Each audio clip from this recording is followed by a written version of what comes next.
자, 누구나 단기간에 많은 가격이 상승을 하게 되면은 피로감을 느끼게 될 수밖에 없습니다. 그리고 그 피로는 당연히 수요의 하락으로 이어지고 가격 하락으로 이어지게 되죠. 6개월 전만 해도 5억이었는데 지금 10억이라고 하면은 과거 가격이 생각나가지고 도무지 결정을 할 수가 없습니다. 아, 내가 사면은 이게 꼭대기가 아닌가 이런 생각으로 이 결정을 쉽게 낼 수가 없어요.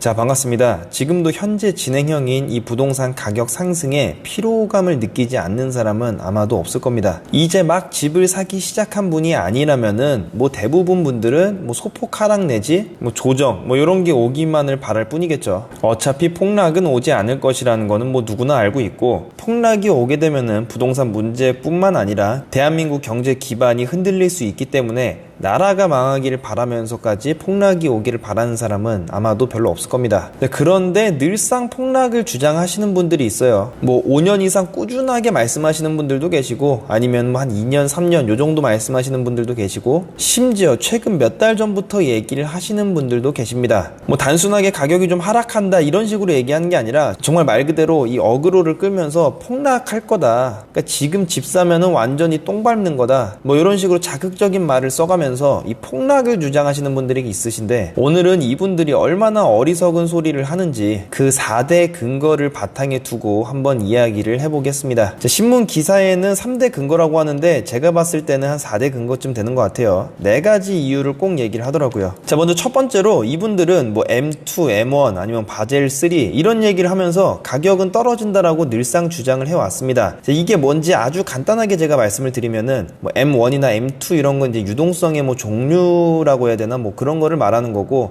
그 다음에 바젤 3는 가계대출을 줄여라 이런 얘기예요. 또한 이 M2나 M1 그리고 바젤 이런 걸 이제 실물 경제랑 엮어가지고 많이 이야기를 하고 있습니다. 그래서 쉽게 말해가지고 이제 그분들이 말씀을 하고 싶은 거는 지금 거품이라는 것이고 실물 경제가 안 좋고 이 거품은 실물 경제에 따라서 터질 수밖에 없다, 이런 주장을 이제 늘상 하시는 거죠. 자, 부동산이 오를 수 있는 이유는 2가지 정도가 있어요. 첫 번째로는 경기가 좋으면은 여기저기 개발을 하고 그 개발로 인한 호재가 집가 상승을 하게 되죠. 그래서 경기가 워낙 좋다 보니까 소비나 투자에 대해서 더 관대해지고 그러다 보니까 자연스럽게 가격은 더 상승을 할 겁니다. 이렇게 이제 부동산이 오를 수 있는 첫 번째 이유가 있는데, 자, 그렇다면 반대로 경기가 나쁘면은 투자나 소비는 안 하고 허리띠를 졸라매니까 가격은 떨어지겠죠. 폭락을 주장하시는 분들은 이 점만을 강조를 하고 있어요. 반대의 경우를 전혀 보지 못하는 겁니다. 그러니까 500원짜리 동전을 보고 이 동전에는 500이란 숫자가 적혀 있다, 아니 핫그림도 있다 라고 얘기를 하면은 학이 어딨냐, 500원짜리 동전에 말도 안 되는 거다,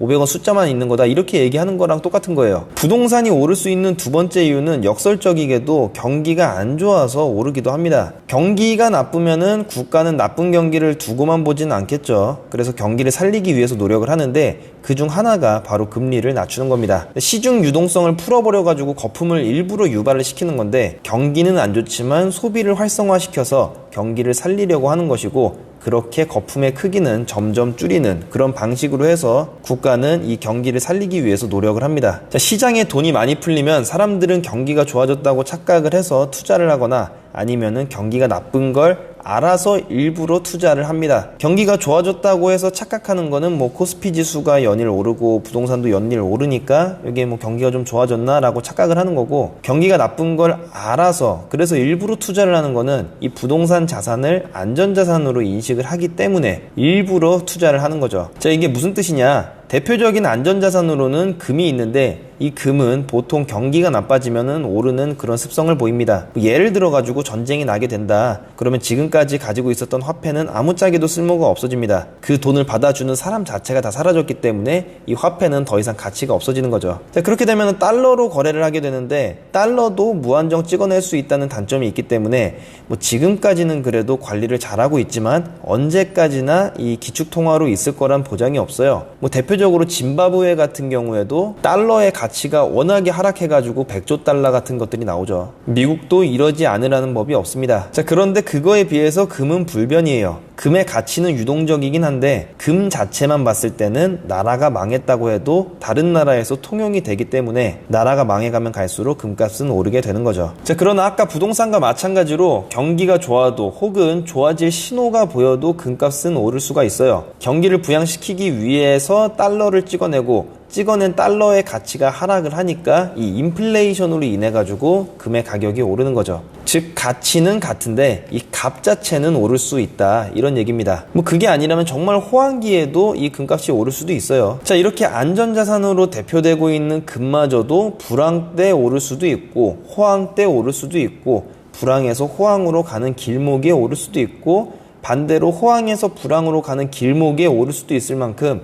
이 경제라는 거는 다양성하고 복합성을 가지고 있습니다. 그래서 무조건 경기가 어떻게 되기 때문에 어떻게 된다라고 단정을 지어버리면 안 돼요. 경제는 숫자가 아닙니다. 1 더하기 1은 무조건 2야 라고 말하는 숫자랑은 다르게 이 경제 같은 경우에는 어떤 식으로든 튀어버릴 수가 있어요. 그래서 경제가 무서운 거고 그래서 시장이 무서운 겁니다. 건드리고 통제하려는 순간 무조건 어떻게든 튀어버릴 수밖에 없습니다. 이게 바로 폭락론자들이 틀릴 수밖에 없는 첫 번째 이유입니다. 바로 동전의 한 면만 바라보기죠. 자, 그 다음은 사실 더 어처구니가 없는 내용인데 물론 심적으로는 이해도 되고 저 역시도 가슴으로는 그들하고 똑같이 생각을 하는 그런 근거입니다. 그 근거가 뭐냐면은 바로 올라도 너무 올랐다입니다. 사과를 100원에 팔던 게 6개월 만에 1000원에 판다니 이거는 말도 안 된다. 올라도 너무 올랐다 와 같은 상당히 단순한 논리죠. 자, 누구나 단기간에 많은 가격이 상승을 하게 되면은 피로감을 느끼게 될 수밖에 없습니다. 그리고 그 피로는 당연히 수요의 하락으로 이어지고 가격 하락으로 이어지게 되죠. 6개월 전만 해도 5억이었는데 지금 10억이라고 하면은 과거 가격이 생각나가지고 도무지 결정을 할 수가 없습니다. 아, 내가 사면은 이게 꼭대기가 아닌가 이런 생각으로 이 결정을 쉽게 낼 수가 없어요. 그리고 폭락론자들은 또 여기까지만 생각을 한 거예요. 그 다음번은 생각을 안 하고 딱 여기까지만 생각을 한 겁니다. 그러니까 아까 전에는 양면 중에서 한 면만 보더니 이번에는 동전의 절반까지만 보고 동전의 모양은 반원의 모양이야 라고 말하는 것하고 같아요.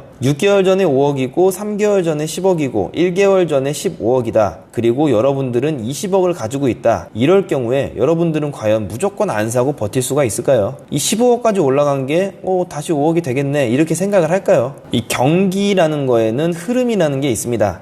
상승장에서는 정말 충격적인 무언가가 있지 않는 이상 이 대세 상승을 피해갈 수가 없고 반대로 하락장에서도 충격적인 무언가가 있지 않는 이상 대세 하락을 피해갈 수가 없어요. 무조건 안 사고 버티는데 지금까지 흐름으로는 말도 안 되게 상승을 하고 있다. 그리고 이 흐름이 더 이어질 것 같다라고 생각이 들면은 사람들은 사게 됩니다. 6개월 전 5억이었던 게 3개월 후 10억이 됐을 때는 아유 너무 올라서 못 사겠다라고 생각을 하다가 그로부터 2개월 후에는 15억이 됐다? 그럼 이게 나중에 30억이 될지 40억이 될지 모르겠지만 지금 그 흐름상에 있는 건가 라고 생각을 하게 됩니다. 사람들은. 그리고 그런 의사결정을 내릴 수 있는 돈이 있으면은 특히나 고민을 심각하게 할 거예요. 그런데 그런 와중에 지금 막 현금까지 풀고 있다? 가격이 안 오르는 게 더 이상하죠. 물론 결과론적인 말이기는 해요. 자, 요게 잘 이해가 안 되시는 분들은 2017년도 비트코인을 생각하면은 참 쉬워요. 2017년도 5월까지 정말 완만한 상승을 하다가 12월에는 정말 말 그대로 폭등을 했는데 불과 11개월 만에 11배가 넘게 올랐습니다. 그리고 이걸 정상이라고 생각하는 사람은 없었을 거예요. 200만 원이었던 게 500만 원이 됐을 때 사람들은 미쳤다라고 했고 그게 1000만 원이 됐을 때 사람들은 또 미쳤다라고 했고 1500만 원이 됐을 때 또 미쳤다라고 했고 2000만 원이 됐을 때 또 미쳤다라고 했습니다. 하지만 말로는 미쳤다라고 하지만 속으로는 나도 하나 사볼까 라고 생각을 했고 결국 그렇게 수요가 밀집해서 가격이 오른 겁니다. 이 비트코인 자체가 뭐 엄청나가지고 갑자기 가격이 막 오른 게 아니라 사려고 하는 사람이 많아지고 팔려고 하는 사람이 적어져가지고 자연스럽게 가격이 오른 거죠. 즉 올라도 너무 올랐다는 그 말은 언제든 할 수 있는 말임과 동시에 너무나도 근거가 부족한 말입니다. 자, 그럼 이렇게 말씀을 하시는 분들도 계실 거예요. 결국 비트코인 떨어지지 않았냐? 부동산도 그렇게 떨어질 거다. 폭락을 할 거다. 자, 비트코인이 떨어졌다. 뭐 그건 맞는 얘기죠. 그런데 이 비트코인하고 부동산은 다릅니다. 비트코인은 계속 그 불안정성하고 싸워왔어요. 가격이 오른다라는 측의 주장은 디지털 시대로 점점 더 가고 있는데 전자화폐는 흐름상 대세가 될 거고 그렇기에 가격이 오른다라는 것이고 떨어진다 측의 주장은 너무나도 불확실하고 통제가 안 되며 기축통화 국가인 미국이 승인해주지 않는다라는 논리로 떨어진다라고 주장을 하는 겁니다. 뭐 이것뿐만 아니라 지금 당장 비트코인을 가지고 있어도 어떻게 뭐 쓰지도 못하고 쓰는 방법도 몰라요. 그러니까 정말 이 비트코인이 폭락을 하게 되면은 휴지 조각이나 비트코인이나 아무런 차이가 없는 겁니다. 활용성이 전혀 없는 거죠. 그래서 비트코인은 말 그대로 운이에요. 그 어떤 것도 확실한 근거나 명확한 논리적 근거가 있는 게 아니라 불확실성에 따른 운입니다. 자, 그러다 정말 기축통화가 되면은 대박이 되는 거고, 새로운 무언가가 나와서 새로운 기축통화가 되면은 쪽박이 되는 거니까 요거는 사실 도박에 가깝죠. 그러나 부동산은 그게 아닙니다. 지금까지의 충분한 자료도 있고 미래형이지 않을까라고 생각하는 그 비트코인과는 달리 명확히 현재 진행형이에요. 당장 내가 편하게 직장 다니고 쉴 수 있는 공간이 점점 비싸지면서 출근 시간이 30분이었던 게 1시간까지 늘고 1시간 반까지 늘고 막 2시간까지 는다. 그럼 사람들은 구매를 할 수밖에 없습니다. 그래서 대세하락이 올 만한 무언가 충격적인 게 있지 않는 이상은 이 대세 상승장 자체를 바꾸기는 힘든 거예요. 자, 그리고 이 폭락론자들이 말하는 세 번째 근거는 3기 신도시 입주로 인한 공급 폭탄입니다. 사실 이거는 저도 기대를 하고는 있어요. 그러나 제 영상을 보셨으면 아시겠지만 확신하는 폭락론자들하고는 달리 저는 확신을 드릴 수가 없어요. 자, 이건 왜냐? 신도시 개발을 위해 들어간 보상비가 결국 부동산으로 다 쏠려서 효과가 적을 것이라는 점이 첫 번째. 그리고 LH한테 무조건 다시 팔아야 하는 토지 임대부 분양 같은 그 시장에서는 공급으로 인식하지도 않는 그런 공급이 무려 30%나 나올 것이라는 점이 두 번째. 세 번째로 양도세 완화를 통해 구축 시장까지 같이 대세 하락장을 만들어야 되는데 오로지 분양만 기다리면은 결국 분양이 불가능한 집단은 구축 매수 시장으로 들어간다는 점. 그런 와중에 이 분양은 전매 제한이 10년으로 묶여가지고 더 이상 공급으로 나오지 않는다는 점. 그리고 마지막으로는 억지로 분양에만 목매달게 해서 그리고 임대차 3법으로 전세 가격이 말도 안 되게 폭등을 했기 때문에 그 전세 가격하고 집 가격 그 갭이 줄어들어가지고 매수세가 꺾이지 않는다는 점 때문에 저는 확신을 드릴 수가 없는 거예요. 정말 신축 공급보다 더 효과가 강력한 것은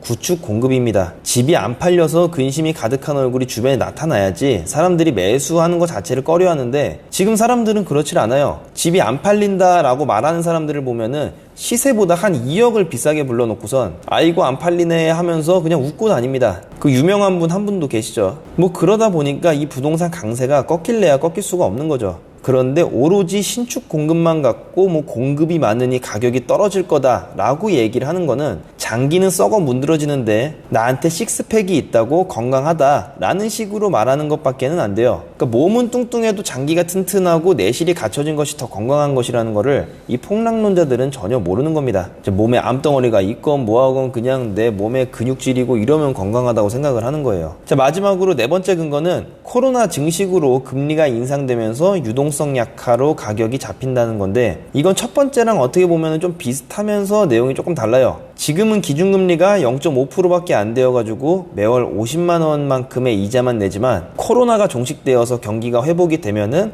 자연스럽게 금리가 상승을 할 것이고 1%로 0.5%만 올려도 이자가 100만 원으로 2배가 나가게 되니까 가격은 떨어질 거다 라고 하는데 요거는 틀린 말은 아닙니다. 그러나 역시 한 가지를 못 본 거예요. 제가 지금 이렇게 계속 말을 하다 보니까 알게 된 건데 얘네들은 왜 자꾸 하나씩을 못 보는 걸까요? 일부러 안 보거나 아니면 봤는데 못 본 척한 거는 아닐까요?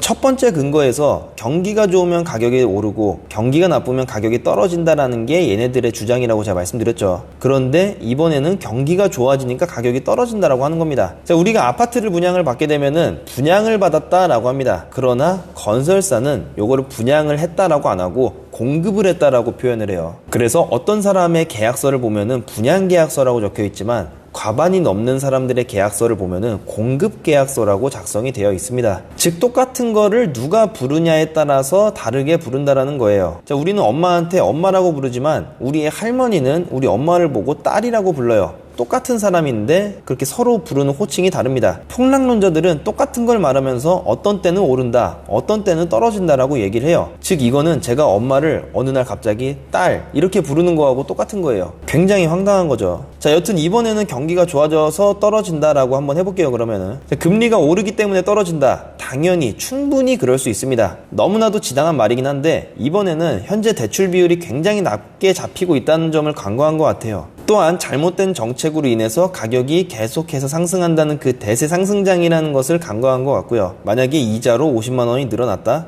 그러면은 월세로 매월 5만 원씩만 더 올려받으면 되는 거예요. 그리고 기본적으로 대출 비율이 낮아서 정 못 갚겠다 싶으면은 그냥 아파트를 팔아버리거나 뭐 그게 싫으면은 그냥 전세를 줘버리면 돼요. 이건 뭐 사실 시장에서는 파회법으로 충분히 나와 있는 건데 이걸 가지고 폭락을 한다는 것 자체가 손바닥으로 하늘을 가리는 꼴입니다. 자, 근데 사실 그들이 그토록 폭락을 하는 이유는 우리는 사실 너무나도 잘 알고 있죠. 진짜로 아직도 그렇게 생각하는 사람들은 죄송하지만 머리가 좀 나쁜 것 같고, 이제는 알았는데 아직도 그런 방송을 하고 있다. 이거는 선동을 통해 짧은 기간 안에 돈을 많이 벌어야겠다. 이렇게밖에 생각이 안 들죠. 저 같은 얘기를 하는 사람은 시장에서 눈에 띄질 않습니다. 소고기를 보고 이거는 소가 도축돼서 나오는 고기야 라고 말하는 사람이 눈에 띌까요? 아니면은 소고기를 보고 이거는 사람을 어쩌고 해서 나온 고기야 라고 말하는 사람이 눈에 띌까요?